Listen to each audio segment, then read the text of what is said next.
আল্লাহ বলতেছেন নিজে যে আমি তোমাদের জন্য লাকুম, আমি তোমাদের জন্য পছন্দ করলাম ইসলামকেই ধর্ম। কতটা মহব্বত করে বলল আল্লাহ। বলেন বান্দায়, ইসলাম আমি তোমাদের জন্য পছন্দ করে দিয়েছি, আমি তোমাদের জন্য বাছাই করে দিয়েছি। ইন্নাদ-দীনা ইনদাল্লাহিল ইসলাম। আল্লাহ তাআলা বলেন নিশ্চয়ই আল্লাহর কাছে দিন কেবল একটাই, সেটা ইসলাম। ধর্ম কেবল একটাই, পৃথিবীতে ধর্ম একটাই, সেটা ইসলাম ধর্ম। অন্য যেগুলো এটা কোনোটাই কি গ্রহণযোগ্য কিছু না। হিন্দু বলেন, বৌদ্ধ বলেন, ইহুদি বলেন, খ্রিস্টান বলেন, এরা কেন তাদের এই ধর্ম বিশ্বাস নিয়ে পড়ে আছে এটা তারাই কইতে পারে। তাদের কোনোটারই কোনো গ্রহণযোগ্যতা আল্লাহর কাছে নাই, কোনোটারই কোনো মেয়াদ নাই। সবগুলো মেয়াদ উত্তীর্ণ, সবগুলো। আসমানি ধর্ম যেগুলো, আসমানি কিতাব যেগুলো, সেগুলোরও মেয়াদ উত্তীর্ণ। ইসলামই একমাত্র ধর্ম। ওয়ামান ইয়াবতাগি গায়রাল ইসলামি দীনান ফালান ইউকবালা মিনহু ওয়া হুয়া ফিল আখিরাতি মিনাল খাসিরিন।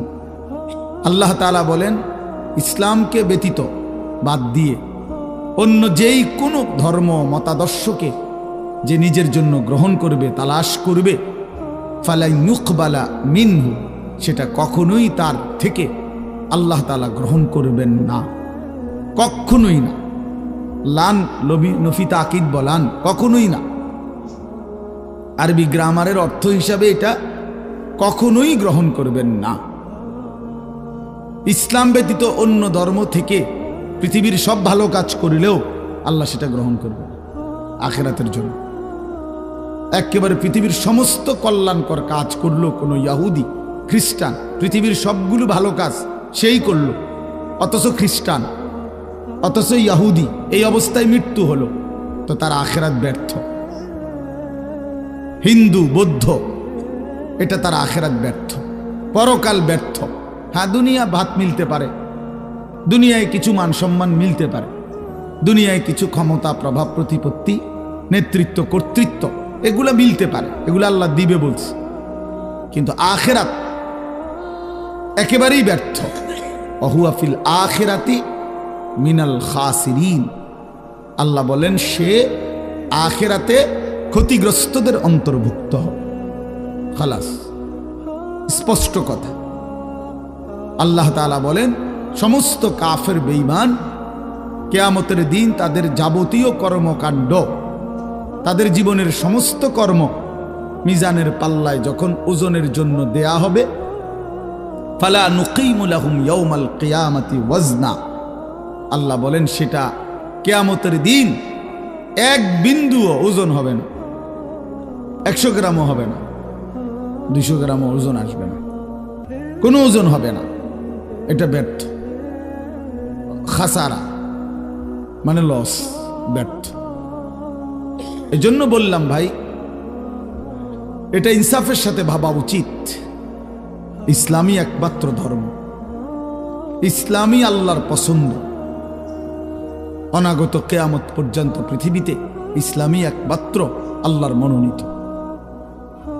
অতএব এতটা নিশ্চিত ধর্ম আল্লাহ তাআলা আমাদেরকে দিলেন এবং এটাই একমাত্র গ্রহণযোগ্য বললেন। সেই ধর্ম, সেই ধর্মের বিধান, আল্লাহর কোরআন, রাসূলুল্লাহ সাল্লাল্লাহু আলাইহি সাল্লামের সুন্নাহ, হাদিস প্রতিনিয়ত প্রত্যাখ্যান করা, আমাদের জীবন থেকে সরিয়ে দেওয়া। তা আমি মুসলমানই রইলাম কেমনে? আমার পরিচয় মুসলিম হলো কিভাবে বলেন? কোন যুক্তিতে? 365 দিন এক বছরে যে কোনো দিন ফজরের নামাজ পড়ে নাই, তার মুসলমান পরিচয় বাকি থাকলো কিভাবে? 30 বছর ধরে যে সুদ খায় লাগাতার সবসময় এক নিয়মে, তার মুসলমান পরিচয় বাকি থাকলো কিভাবে বলেন? প্রিয় ভাই, যারা প্রতিদিন 5 ওয়াক্ত নামাজ পড়ে না, নওজোয়ান তোমরা পড়ো না, তোমাদের মুসলিম পরিচয় টিকলো কিভাবে? ইনসাফের সাথে বলো ভাইয়া। কোনোদিন যার কপালে সেজদা জোটে না, সারাদিন রাত নারী ছবি, মদ, জুয়া, জিনা, ব্যভিচার, অশ্লীল দৃশ্য, অসভ্যতা, নোংরামি, এই যাদের জীবন, তে এই জীবনে মুসলিম পরিচয় টিকলো কিভাবে? এই মুসলমান হলো কিভাবে? মুসলমান তো দূরে থাক, এ তো মানুষ না। বুট বাদামও খাইও না ভাই, এটাও অভদ্রতা। শতভাগ মনোযোগী হইলে ভালো আল্লাহর কথার প্রতি। একবারে বুট বাদাম খাওয়া উচিত কেন? উচিত না। যেই কোনো প্রাইমারি স্কুলে কেউ যদি দেখে ক্লাস 1-এর বাচ্চাও পড়ার সময় টিচার যখন ক্লাস করে তখন সে বুট বাদাম খায় না, তাহলে এই সাধারণ বাংলা, অঙ্ক, ইংরেজির হাট্টিমাটিম পড়া বা সামান্যটুকু পড়ার জন্য যদি বাচ্চা এতটা অ্যাটেনশন হয়, তো আল্লাহর কোরআন শুনবার জন্য এর চাইতে কতটা বেশি মনোযোগী হওয়া উচিত।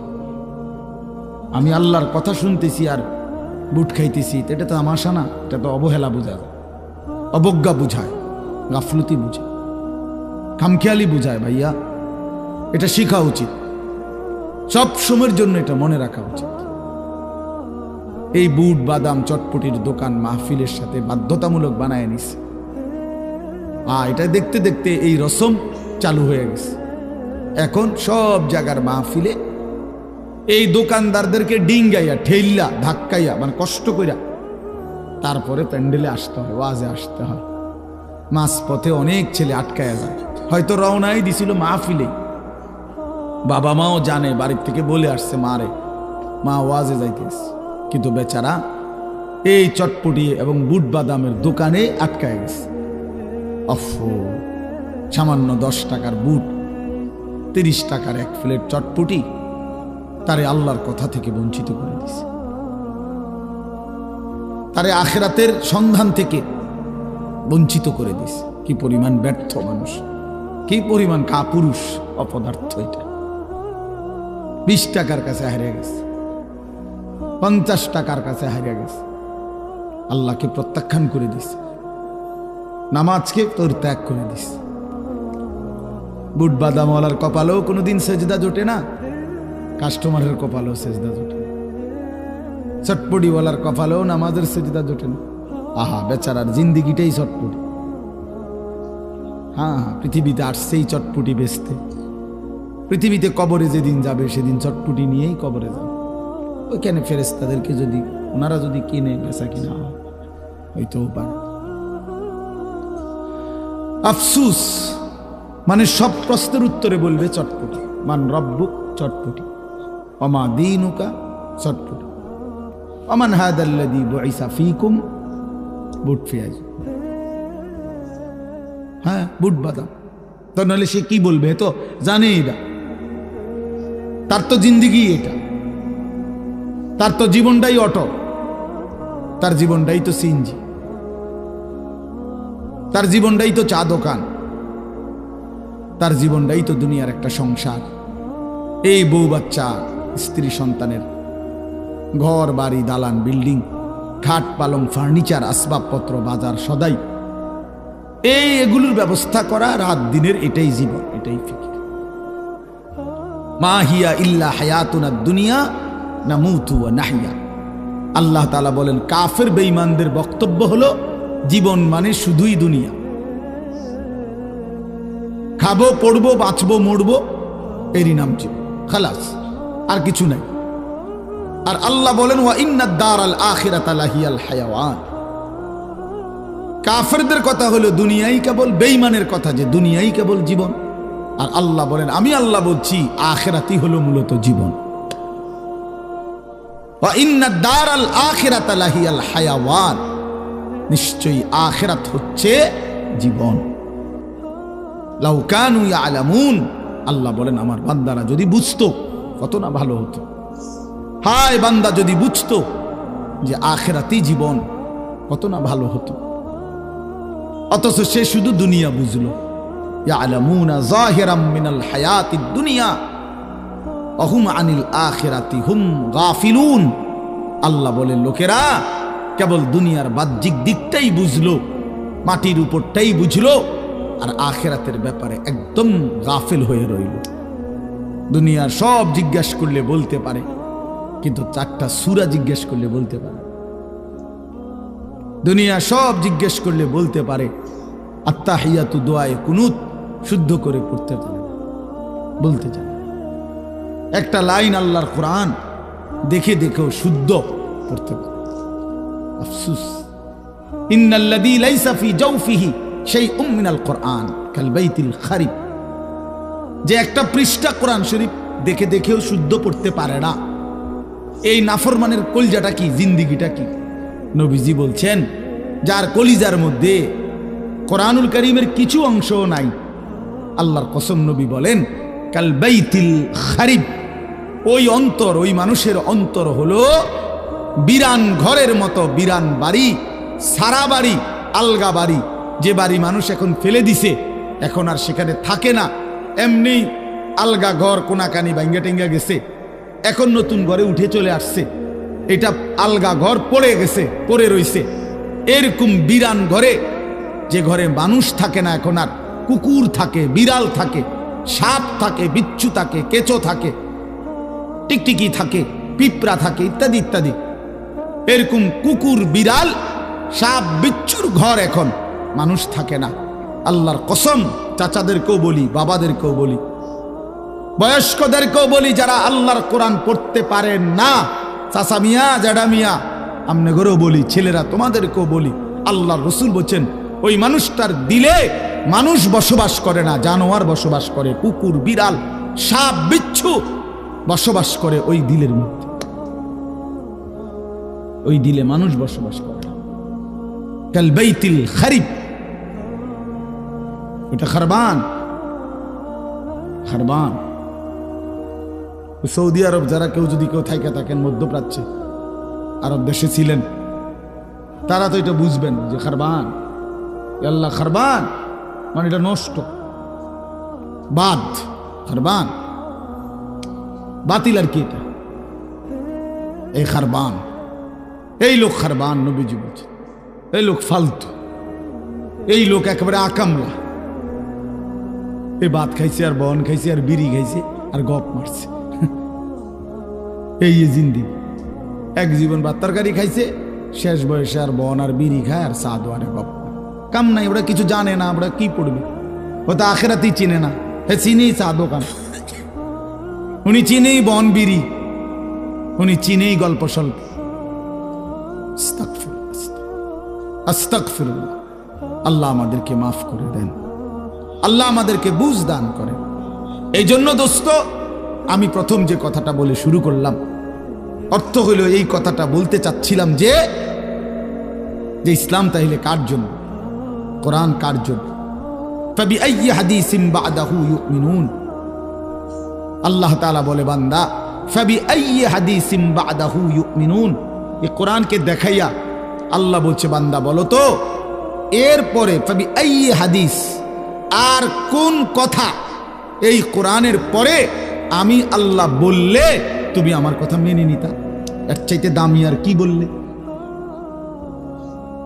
এর চাইতে আর কি দামি বললে? ও ভাই দেন, একটু চাপায় দাও, দাও বাবা, নওজোয়ান তোমরা একটু 1 ইঞ্চি আগায় দাও, দাঁড়াও বাবা, দাঁড়াও, কষ্ট করো বাপ, আগায় যাও, একটু আগাও, সবাই জায়গা দাও। ইনশাআল্লাহ তোমার দ্বারা একজন ভাইও যদি বসতে পারে, তার পুরা বসার সওয়াব তুমি পাইবা ইনশাআল্লাহ। আসো, আগায় আসো বাপ, সবাই নড়ো। এই যে নড়লা না, সে তো ঘাটতারামি করলা। আগাও ভাই। ওই যে কথা বলা, এটা কি মুক্ত ছুটিয়েছে নাকি? তো এরকম কাবজাব শুরু করলেন কেন?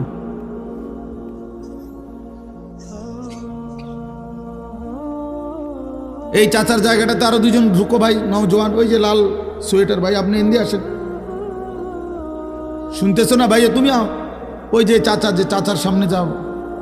চাচা থাক, আপনি চাচার জায়গায় বসেন, ওরা বসুক। মাশাআল্লাহ। তো এজন্য বললাম, কোরআনুল কারীম তাহলে আমাদের জন্য বড় মায়া করে, বড় মহব্বত করে আল্লাহ বলছে, বান্দা তোমাদের জন্যই আমি কোরআন নাজিল করেছি। তোমাদের জন্যই নাজিল করেছি। তো এই কথাটাই বললাম, ছেলেরা বাবারা সবাই ভাইবেন।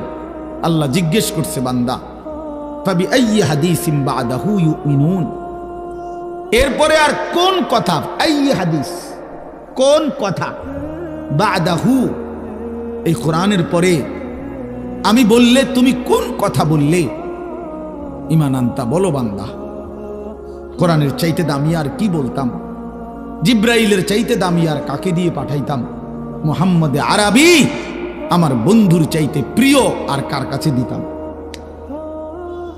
কোরআন আমি নাজিল করলাম, জিব্রাইলের মতো শ্রেষ্ঠতম সাইয়্যিদুল মালাইকা, আমার কোটি কোটি ফেরেশতার মধ্যে সর্বশ্রেষ্ঠ ফেরেশতা যে, নাযালা বিহির রূহুল আমিন, যিনি রূহে আমিন বিশ্বস্ত আত্মা, যে এক সেকেন্ডের জন্য আমার হুকুমের কোনো দিন ব্যতিক্রম করে না। জি কুওয়াতিন, যে জিব্রাইল ভীষণ শক্তিওয়ালা, ভীষণ শক্তিশালী হযরতে জিব্রাইল, এমন দামি ফেরেশতা দিয়ে আমি নাজিল করলাম, আমি আল্লাহ নাজিল করলাম। আর আমার কুল কায়নাতের সবচেয়ে প্রিয় বন্ধু, আমার কলিজার টুকরা, আমার হাবিব, আমার মাহবুব, আমার সবচেয়ে প্রিয় জনের কাছে কোরআন নাজিল করলাম, আমার সেই প্রিয় রাসূল। এরপরে বান্দা আমি আর কেমনে আয়োজন করতাম? আমি আল্লাহ নাজিল করলাম, জিব্রাইলকে দিয়ে পাঠাইলাম, শ্রেষ্ঠতম বন্ধুর কাছে নাজিল করলাম, এরপরে আর কি করতাম?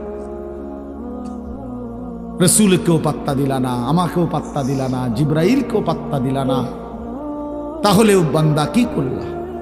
আল্লাহ জানতে চাইছে বাপ। আবারও বলছি, ডানে বামে প্রত্যেকে একজন আরেকজনকে বলে দেন যে মোবাইল হাতে নিয়ে রেকর্ড করতে না, ভিডিও করতে না, ওরে থামায় দেন। ভাই আপনারা একজন আরেকজনকে ডাকে বলেন এটা মনোযোগ দিয়ে শুনতে বলেন। এই হলো এক কথা। 2 নাম্বার কথা হলো, বসা যায়, সবাই ইচ্ছা করলে বসতে পারে, না হলে ভাই তোমাদের জুতার উপরে রাইখা এমনি বসো, তাইলে অসুবিধা কি? এটা তো ঘাস আছে, বোঝা যাইতেছে এখানে।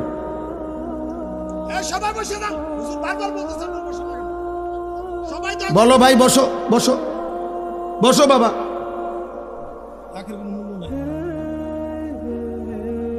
এরপরে দেখেন, ফাবি আইয়ি হাদিসিন বাদাহু ইউমিনুন, একটা বললাম। এই কথাটা আমার সব সময়, আমি আমার সব বয়ানে শুনছেন না, এটা আমি অসংখ্যবার বলি।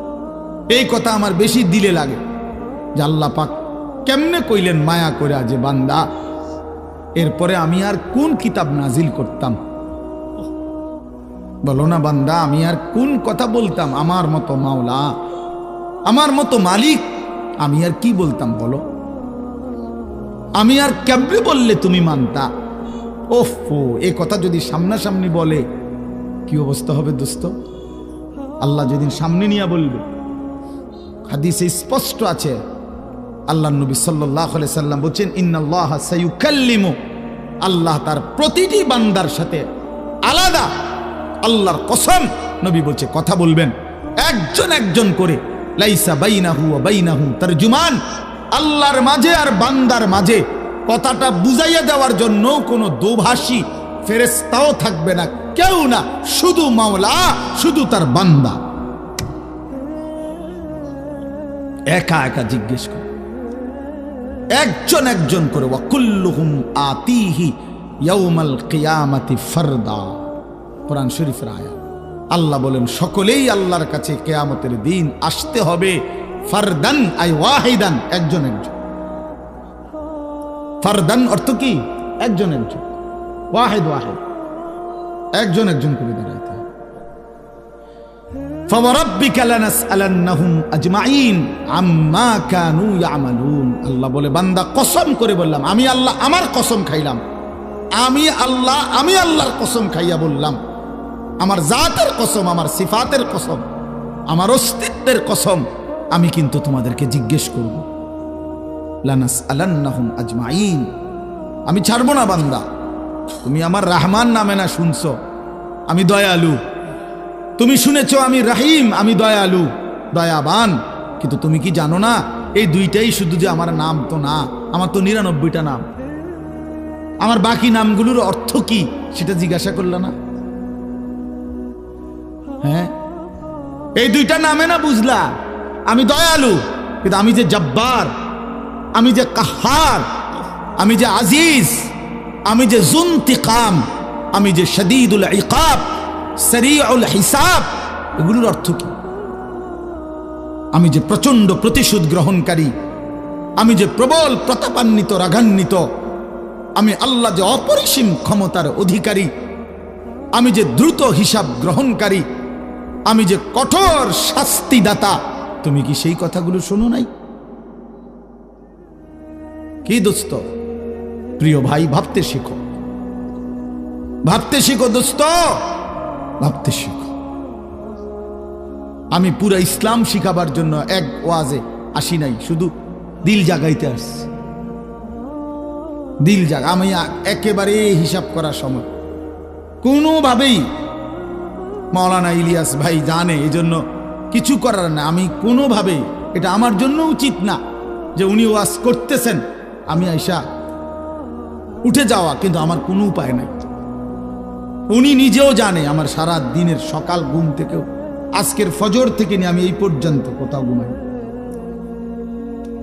সারা দিন আমাদের ভাই নিজেও গেছেন।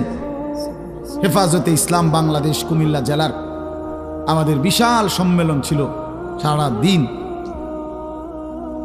আসরের পরে বয়ান করছি, আবার এই ওইখান থেকে সাইরা আসতে আসতে সময় লাগছে।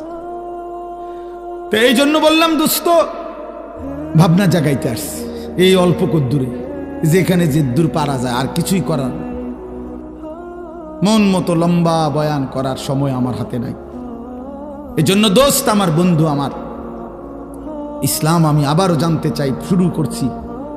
প্রিয় বন্ধু, আমরা এখানে মুসলমান বাবা, আমরা আবারও ভাবতে শিখি। 23 বছরের প্রিয় নবী সাল্লাল্লাহু আলাইহি সাল্লামের কলিজা ছেঁড়া রক্ত ভেজা ইসলাম, ইসলামের প্রতিটা শব্দ কল্পনা করলে দেখা যাবে কোরআনের প্রতিটা পাতায় পাতায় তায়েফের রক্ত লেগে আছে। বেটা, কত ফোঁটা, কত বেশি পরিমাণ রক্ত ঝরিয়েছেন নবী আমার। আল্লাহ নবী সাল্লাল্লাহু আলাইহি ওয়াসাল্লাম, হযরত আয়েশা রাদিয়াল্লাহু তাআলা আনহা একদিন নবীজিকে জিজ্ঞেস করছিল, ইয়া রাসূলুল্লাহ, দ্বীনের জন্য পূর্ববর্তী নবীরা কত কষ্ট সয়েছেন, একটা ঘটনা শুনে নবীজির। এরপরে বললেন, নবী সাল্লাল্লাহু আলাইহি সাল্লাম বললেন, আল্লাহর কসম আয়েশা, ১৬ লক্ষ আম্বিয়া কেরাম যে পরিমাণ কষ্ট সয়েছেন, তোমার স্বামী মুহাম্মদ আরবি তায়েফে তার চাইতে বেশি কষ্ট সয়েছে। এক তায়েফের পাথরের আঘাতে আমার পুরাটা শরীর ঝাঁঝরা হয়ে গেছে। আমার একটা পাথর মারে নাই, 2টা পাথর পারে নাই। তায়েফের সর্দাররা সরাসরি আদেশ করছে, কিতাবে আছে, তায়েফের 3 জন বিখ্যাত সর্দার, আব্দে ইয়ালিল, মাসউদ, হাবিব, 3টা বেঈমান কাফের সর্দার তায়েফের, তাদের সমস্ত কিশোর গ্যাং, সমস্ত কিশোর তরুণ নওজওয়ানদেরকে লাগায় দিছে যে নাউজুবিল্লাহ, এই লোকটা পাগল, ওরে যত পারো পাথর মেরে এই এলাকা থেকে তাড়ায়। তো বাচ্চাদেরকে যখন নেতায় আদেশ করে, তখন কি আর হুঁশ থাকে? এখন আর বাধা দিবে কে? যারা বাধা দিবে তারাই তো আদেশ করছে মারতো। কথা বোঝেন নাই? বড়রা না থামাইবার কথা, এখন বড়ই তো বলছে কি মার, পাথর মার। এখন মারাটা কেমন মারা মারছে, কেমন মারা মারছে। হযরত মাওলানা তারেক জমিল সাহেব ওনার বয়ানে বলছিলেন, নবী সাল্লাল্লাহু আলাইহি সাল্লামের মক্কার জীবনে সবচেয়ে বড় শত্রু যারা ছিল, বিরোধিতাকারী, তন্মধ্যে অন্যতম একজন ব্যক্তি ছিল উতবা, আবু জাহেল, আবু লাহাব, উতবা। এই যে উতবা একজন কাফের সর্দার, সিনিয়র সর্দার, মক্কার কুরাইশদের মধ্যে বড় লিডার ছিল, মৃত্যু পর্যন্ত যে নবীজির বিরোধিতাই করছে। বদরের যুদ্ধের দিন সে মারা গেছে, নিহত হয়েছে বদরের যুদ্ধে। এই উতবা কুরাইশ কাফেরদের সর্দার, সে আল্লাহ নবী সাল্লাল্লাহু আলাইহি সাল্লাম যখন তায়েফ থেকে ফিরে আসা, এই রক্ত মাখা শরীর নিয়া নবীজি তায়েফের সীমানা পার হয়ে একটা খেজুর আঙ্গুরের বাগান মক্কার কাছাকাছি, মক্কা এবং তায়েফ কাছাকাছি, এই মক্কার সীমানার কাছাকাছি একটা আঙ্গুরের বাগানে ঢুকছে। নবী সাল্লাল্লাহু আলাইহি সাল্লামের দেহ মোবারক থেকে তখন রক্ত ঝরছিল। হযরত যায়েদ ইবনে হারেসা নবীজির পালক পুত্র, তিনি সাথে ছিলেন। উনি বলেন, আমি নবী পাক সাল্লাল্লাহু আলাইহি সাল্লামের রক্তে পা আর জুতা এইভাবে জমাট বাইধা গেছে, আমি খুলতে পারতেছিলাম না। নবীজির পবিত্র দেহ থেকে রক্ত হযরত যায়েদ বলেন, আমি আমার নিজের গায়ে মাখতেছিলাম।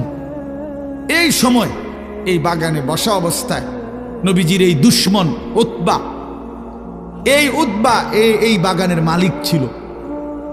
এই উতবা ঘটনাচক্রে সেই প্রথম নবীজিকে এই রক্তাক্ত অবস্থায় দেখছে। সে ওই দিন ওই সময় বাগানে ছিল, নিজ বাগানে। আল্লাহর কসম কিতাবে লিখছে এবং হযরতের জবানও আমি শুনছি, এই উতবা যে কোনোদিন কালেমা পড়ে নাই বাপ, তখনও কাফের, পরেও কাফের, কিন্তু ওই নবীজির ওই তায়েফের রক্ত মাখা শরীর দেখে আল্লাহর কসম উতবার মতো বেঈমান চিৎকার দিয়া উঠছে আর কাঁইদা উঠছে, চোখের পানি ছেড়ে দিছে আর বলছে, তায়েফবাসী, আমার ভাতিজারে এত মারা কেমনে মারলাম?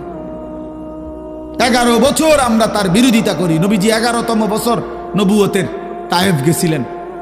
40 বছর থেকে 51 বছর, এই 11টি বছর আমরা ভাতিজার বিরোধিতা করি ঠিক, কিন্তু তাকে তো এইভাবে কোনোদিন মারি নাই।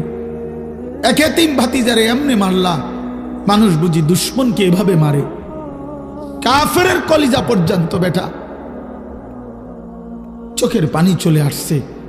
আর তুমি মুসলমানের বাচ্চা, ইমানদারের ঘরে জন্ম নিয়া নাফরমান, সেই নবীকে একটা বারও মনে পড়ে না, যিনি তার 23টা বছর টানা নামাজের জন্য বলে গেছেন। যেদিন পৃথিবী থেকে বিদায় নেয়, যেদিন আজরাইল রূহ কবজ করে, এই বেটা, সেই দিনও নবী আমার আম্মা জান আয়েশাকে বলছে, আয়েশা, আমি আমার বন্ধুর কাছে চলে যাচ্ছি, আমার উম্মতরে আমার আখিরি ওসিয়ত বলে দিও, আমার উম্মত যেন নামাজ ঠিক রাখে, নামাজ ঠিক রাখে, নামাজ ঠিক রাখে। বইল, উম্মতরে, তোমাদের নবী শেষ ওসিয়ত করে গেছে, তোমরা উম্মত নামাজ ঠিক মতো পড়ো, তোমাদের নবী জান্নাত ঠিক রাখবে তোমাদের। হায় রে গাদ্দার, কোন মার ঘরে জন্ম নিলি? বেনামাজি সন্তান, কোন বাবের ঘরে জন্ম নিলি? কোন মুসলমানের ঘরে জন্ম নিলি? নাফরমান, কেমনে পারলি বাপ এক ওয়াক্ত নামাজ পড়ে এই কুকুর বিড়ালের জিন্দেগি কাটাইতে, এই জানোয়ারের জীবন কাটাইতে কেমনে পারল? হ্যাঁ, কেমনে পারল?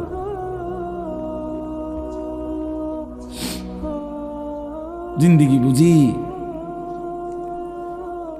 যে জীবনে সেজদা নাই। আমি সব সময় বলি, একদিন হলে একদিনে বলবো, যে জীবনে সেজদা নাই আমি তারে মানুষ মনে করি না।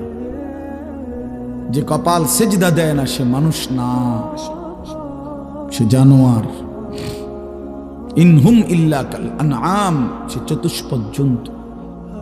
কোরআন শরীফে আছে বাপ, সূরা আরাফের মধ্যে, ফাআতবাআহু শাইতান, শয়তান যার পিছে লাগছে, আখলাদা ইলাল আরদ, জমিনকেই যে নিজের স্থায়ী ঠিকানা মনে করেছে, পৃথিবীকে, ওয়াত্তাবাআ হাওয়াহু, মনের ইচ্ছা মতো যে চলে। আল্লাহর কসম, কোরআনে আল্লাহ বলছে, ফামাসালুহু কামাসালিল কালব, আল্লাহ বলেন মনের ইচ্ছা মতো চলে, আল্লাহর বিধান, রাসূলের বিধান, দ্বীন, শরীয়ত বলতে কিচ্ছু মানে না। এবং শয়তান যার অনুসারী, আল্লাহর পাক কোরআনে বলেন, ফামাসালুহু কামাসালিল কালব। বলেন মাওলানা ইলিয়াস ভাই, আপনি বলেন এই আয়াতের অর্থ কি, এই শব্দের অর্থ কি? আল্লাহ বলছেন ওই ব্যক্তির উদাহরণ কুত্তার মতো, কুত্তার মতো, কুত্তার মতো, কুত্তার মতো। এটা তুই কুত্তার মতো, তুই বেনামাজি, মনে রাখিস, তোর ঠিকানা লিখে নে, আমার থেকে সিল নিয়ে আনিস, তোর পরিচয় আইডেন্টিফাই বলে দিলাম। কোরআন বলছে কি অর্থ কর, কামাসালিল কালব অর্থ কি? খালাস, কোরআন শরীফের আয়াত। কি মনে করছো বাপ? হ্যাঁ, নামাজ পড়ো না কেন? মানুষের বাচ্চা তুমি, কি ব্যাপার? আল্লাহ বলছে সেটা কুত্তার মতো। এরপরে যদি কোনো লজ্জা না হয় তো তোর কপালে থুতু মারি বেটা। এরপরেও বলে যেন আমার কুত্তা না, যদি হুজুর কুত্তার তো খারাপ কন, আমি আল্লাহরে সেজদা দিতাম না। যেটা কথায় দিতাম না না। আপনি এবারে কুকুর কন, বিড়াল কন, শুকর কন, ঠিক আছে রে ভাই, তুমি যেহেতু এতটা পাষাণী হয়ে গেছো তো আর কি করার আছে? কি করার আছে? পড়ালেখা করছো না বাপ, গোল্ডেন এ প্লাস, এই তার আমার কাছে আছে। সার্টিফিকেট লাগবে আমার তে নিও ইনশাআল্লাহ। আলহামদুলিল্লাহ, সার্টিফিকেট অনেক ওজনদার সার্টিফিকেট আছে আমার কাছে। আমার সার্টিফিকেট আলগাইতে খবর আছে। এমনি বললাম